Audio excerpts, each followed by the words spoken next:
Aya, biz nima uchun faqat uyga vazifa qilishimiz kerak?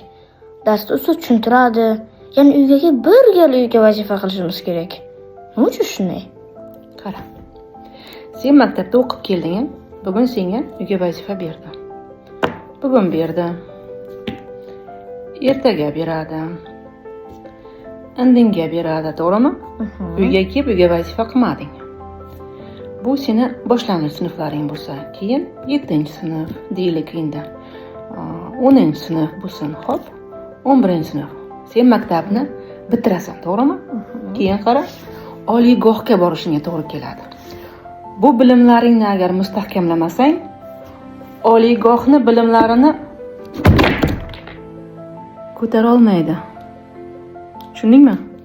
Agar bugun o'rganganingni uyga kelib mustahkamlasang, yana mustahkamlasang, ertaga berdi, uni mustahkamlasang, indinga berganini ham mustahkamlab, hammasini zakrepit qilsang, senga o'rgatilgan narsani, oliygohni, ya'ni universitetga borsang, bilimlaringni bu ko'taradi.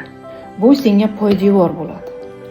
Poydevor mustahkam bo'ldimi, angliyskiydanmi, ruskiydanmi, matematikadanmi, qaysi fan bo'lsa ham, shunda oliygohni bilimlarini ham esingda saqlaysan. Ular seni boshchangga, miyachangga sig'adi hammasi. Tushundingmi? Verstein? Verstein. А я раньше думал, что в эту двойку не получить. Нет.